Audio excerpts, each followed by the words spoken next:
So in a recent survey, they asked Americans who they thought was going to heaven. Okay. And 87% of people confidently stated that they themselves were going. I mean, that's a pretty high number. It is, yeah. Yeah. But when those exact same people were asked about Mother Teresa, that number dropped to 79%. Oh, wow. Yeah. We literally believe we are more virtuous than a canonized saint. I mean, and if you look at the rest of that data, it gets even weirder. Oprah Winfrey and Michael Jordan were sitting right behind her. Wait, really? Michael Jordan? Yeah. We have this profound, just totally bizarre psychological blind spot. We elevate earthly, material success to the level of divine moral goodness, Yeah. even when we cognitively know better. Which is actually the perfect entry point for what we are tackling today. We are taking a deep dive into the foundational ideas from this massive psychological text. It's called Positive Psychology in Practice. Right. And our mission today is to decode a very simple but incredibly difficult question. What actually makes a life worth living? It's a big one. It's huge. And to be clear, right out of the gate, we are not talking about, toxic positivity. Yeah, this isn't that. No, this is not about slapping a smiley face on a terrible day or ignoring genuine trauma. We are going to look at how human happiness evolved from ancient philosophy to modern data, what everyday people actually believe makes a good life. Mm-hmm. And finally, we'll get into the psychological mechanisms behind why our modern consumer culture so effectively sabotages our well-being. Yeah, the sabotage part is fascinating. But I understand how we define a good life today. We actually have to look at why psychology completely ignored the concept for, well, the better part of a century. Right, because it wasn't always a focus. Not at all. If you look at the PsycInfo database, which is basically the central nervous system for psychological research publications, if you track their data from 1978 up to 2003, the disparity is genuinely staggering. How bad is it? Well, there are tens of thousands of peer-reviewed articles focusing on depression, anxiety, pathology. But research exploring subjective well-being, like what actually makes us thrive, it's barely a blip on the radar. Wow. Actually, there is a quote in our sources from the psychiatrist Thomas Saz that is incredibly sharp on this. Oh, the racket quote. Yeah.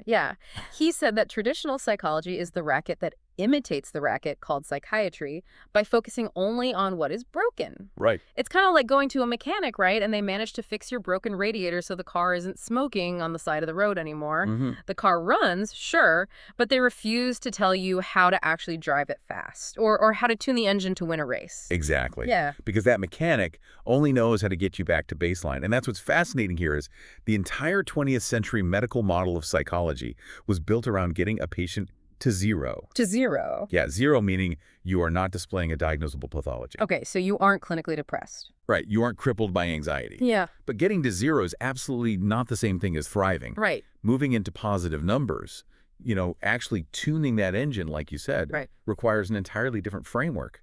You can't just remove the bad and assume the good will automatically fill the vacuum. Yeah, and the catalyst for figuring out that above zero framework came from a surprisingly personal place. The sources detailed this story about Martin Seligman. Oh yeah, the garden story. Yeah, he's one of the foundational figures in positive psychology. And he was out in his garden with his 5-year-old daughter, Nikki. And he was apparently snapping at her, just being generally grumpy. As we do, yeah. Right.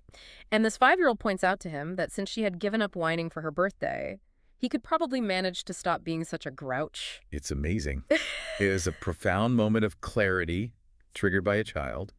He realized that if she had the agency to change her behavior, well, he had the agency to change his. Right. But more importantly, he realized that his entire approach to parenting, and honestly, his entire approach to psychology, was focused on correcting negative behavior. Oh, I see. He was constantly looking for the weeds in the garden instead of trying to grow the flowers. Wow, yeah.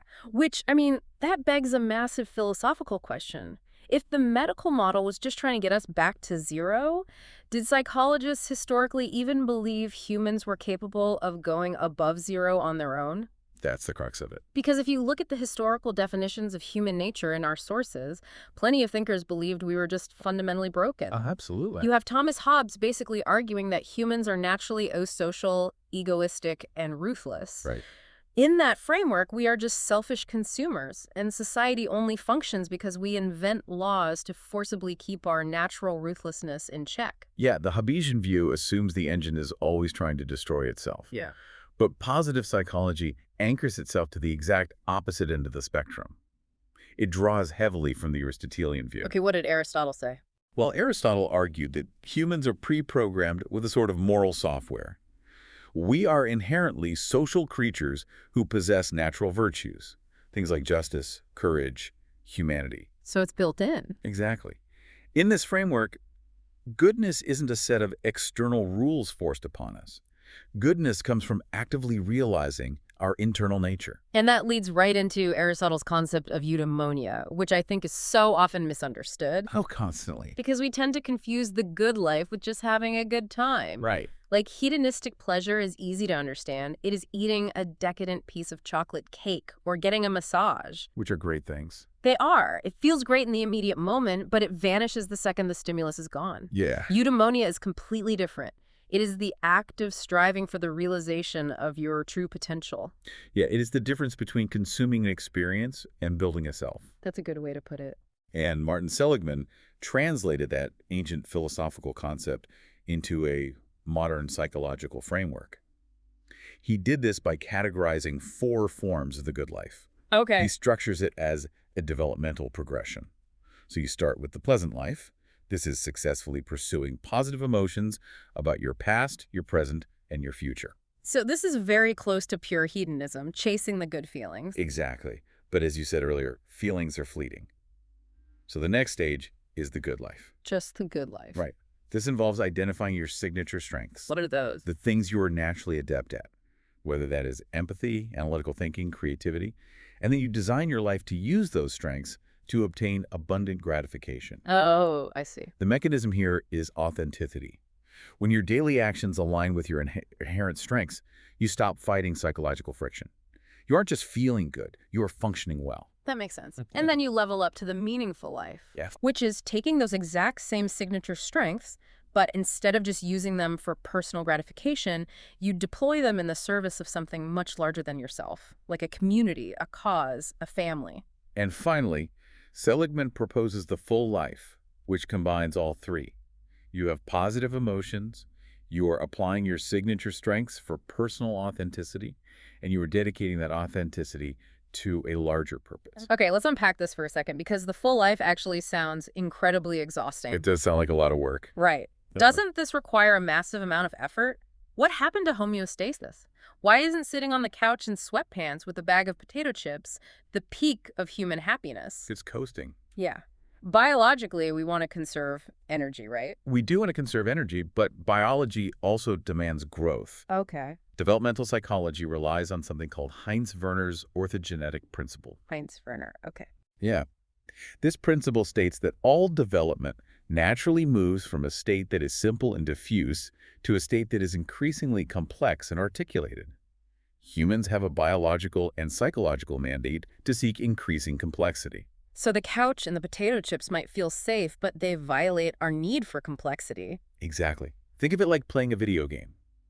If you stay on level 1 forever, it is incredibly easy.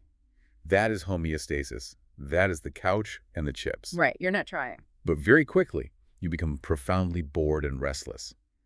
Now, if the game suddenly drops you into level 50, you lack the skills and you become crushed by anxiety. Yeah, you just quit. Right. But Csikszentmihalyi's research on flow shows that human beings are wired to crave level 2 and then level 3. Just a little bit harder each time. Flow happens when a challenge perfectly matches your expanding skill set. It is just hard enough to force you to adapt, but achievable enough to keep you engaged. We actually enjoy breaking through the limits of homeostasis far more than we enjoy passive, mindless pleasure, because the friction of the challenge is what produces growth. So philosophers and psychologists clearly believe in eudaimonia and flow and striving for complexity. Right. But let's pivot to reality for a second. What do average people actually believe makes a good life? Yeah, outside the ivory tower. Exactly. Our sources highlight some brilliant studies by Laura King and her colleagues, where they asked just plain folk to judge the desirability and the moral goodness of various hypothetical lives. And the gap between what we assume people value and what they actually value Yeah. is fascinating. Yeah. When asked to evaluate what makes a life desirable, regular people overwhelmingly stated that happiness and meaning vastly outweigh wealth. Wow. The researchers looked at the data, and the amount of money a person possessed had a remarkably small effect size when participants were judging how desirable that life was. That's wild. And to gauge moral goodness, the researchers used that brilliant going to heaven metric we talked about at the top of the show. Oh, right, the heaven question. It is such a clever way to bypass someone's intellectual filter and get straight to their gut feelings about morality. It really is. Yeah. And it exposes a massive contradiction in our cultural operating system. On one hand, our folk wisdom clearly states that wealth does not equal happiness. Right. But on the other hand, we rank Michael Jordan and Oprah Winfrey right next to Mother Teresa on the morality scale. Which is insane. We have internalized this bizarre idea that earthly success, wealth, fame are somehow undeniable indicators of moral standing. It's like we subconsciously believe that God favors the rich and successful, therefore they must be inherently good people. Yeah, it is a modern secular reflection of the Protestant work ethic, Oh, interesting. where material success was secretly viewed as a sign of divine grace. Right, right. But even with that deeply ingrained confusion around wealth, when the studies force people to compare love versus work, the folk wisdom cut right through the noise. People overwhelmingly rated relationship fulfillment as vastly superior to work fulfillment. And the mechanism there is so telling. Finding fulfillment in your career only positively impacted the overall evaluation of a life if that person's relationship fulfillment was already high. So a great job simply could not compensate for a lack of love and connection? No. Because social connection isn't just a cultural preference. It is a fundamental biological imperative. You can't fill a void in your foundational social needs with a promotion. Here's where it gets really interesting. Okay. If normal people inherently know this, if our gut-level folk wisdom clearly tells us that relationships, meaning, and happiness are biologically and psychologically more important than money and grinding at work, Right. why do so many of us spend 50 hours a week at the office just trying to buy a bigger house or a nicer car? This raises an important question. It's because our innate folk knowledge is being actively and aggressively subverted by the environment we live in. Subverted how? We behave contrary to our own wisdom because we are constantly sold an opposing vision of reality. The research refers to this as the goods life. The goods life, plural, as in consumer goods. Precisely. Tim Kasser's research unpacks this by contrasting extrinsic goals with intrinsic goals. Okay, what's the difference? Extrinsic goals are focused outward. Wealth, material possessions, projecting an image, and achieving status. Intrinsic goals are focused inward. Personal growth, deep intimacy, and community involvement. Right. The psychological data here is unequivocal. When you anchor your life to extrinsic goals, you are handing your psychological baseline over to variables you cannot control. Because your self-worth is entirely outsourced to things you have to buy or how other people perceive the things you bought? Yes, and the neurological mechanism at play here is called hedonic adaptation. Hedonic adaptation. Yeah, the brain's reward center adapts incredibly quickly to a new purchase. The thrill of the new car fades, your baseline resets, and you are forced to buy something even more expensive just to feel normal again. It is a literal neurological treadmill. The clinical outcome of running on that treadmill is lower vitality, less life satisfaction, and significantly higher rates of depression and anxiety.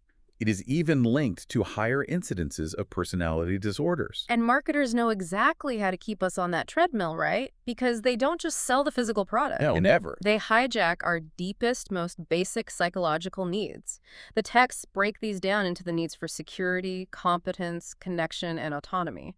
Yeah, consumer culture thrives on the promise that a manufactured product will fulfill a deep organismic need. Think about a television commercial for a new luxury SUV. Okay. They are absolutely not selling you a metal box with a combustion engine. They are selling safety for your children, which hijacks your biological need for security. Right. They are selling you the image of driving through a wealthy neighborhood, which hijacks your need for competence and status. They imply that buying this car will lead to the perfect family road trip, hijacking your need for connection.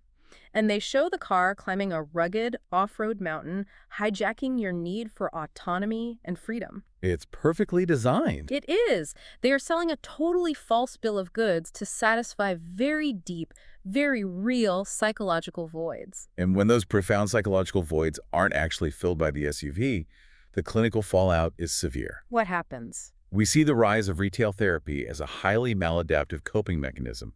People feel isolated or insecure, so they shop to self-soothe, which neurologically mirrors substance abuse. Wow, like an actual addiction. Yes. We see the emergence of compulsive consumption and acquisitive desire disorders. Yeah. Therapists are even treating a phenomenon known as sudden wealth syndrome. Wait, what happens with sudden wealth syndrome? When people suddenly come into large amounts of money, they often face intense identity crises and emotional collapse. Because they have the money now. Exactly. The money removes the illusion that financial struggle was the root of their unhappiness. When the wealth doesn't magically fix their internal lives, they are left face to face with their actual psychological void. And it is terrifying. That makes total sense. And it is a systemic issue, completely baked into the infrastructure of our culture. It really is. The sources talk about how heavily children are targeted to build these extrinsic habits early. They mention a program called Channel One that literally broadcasts advertisements into classrooms disguised as educational news. In schools. In schools. Or there is the incredible story of a student who was actually suspended from school for wearing a Pepsi shirt on a day the school was hosting Coca-Cola executives for a corporate sponsorship event. Suspended over a shirt. Yes, we are actively punishing children for brand disloyalty in an environment that is supposed to be dedicated to education and growth. It demonstrates how deeply corporate, extrinsic values have infiltrated institutions that should be fostering intrinsic development. And on a macro level, it is perfectly reflected in our national obsession with the gross national product, the GNP, as the ultimate measure of a country's health. Right. The texts point out that national wealth has essentially doubled since the 1950s, but there has been zero corresponding increase in national happiness. We are relentlessly measuring the wrong thing. So how do we get off the treadmill? If it's everywhere, how do we fight back? If we connect this to the bigger picture, fighting back requires a multi-tiered approach. On an individual level, it requires therapy that addresses the root of those core psychological needs, teaching people adaptive coping mechanisms so they don't rely on retail therapy. Okay, so that's individual. Right. On a societal level, it requires advocating for public policy changes, like banning advertising aimed at young children, which several European nations have actually successfully done. Really? Yes. And culturally, it involves embracing movements like voluntary simplicity. What does voluntary simplicity actually look like in practice? It is a movement of people intentionally downshifting their lifestyles. They are making the active choice to consume less, work less, and earn less. Earn less, on purpose. On purpose. The goal is to reclaim their time and redirect that energy toward intrinsic values. Personal growth, their families, and their local communities. That's amazing. Many even form simplicity circles, which are community support groups designed to help each other resist the pervasive pressures of consumerism and share resources. So they are actively and intentionally choosing the good life over the goods life. Exactly. So what does this all mean for the listener right now? It means it is time to audit your own life. Yeah, take a hard look. You have to look at your daily goals, your calendar, your bank statements, and ask yourself a very hard question. Are you organizing your time and energy around intrinsic values?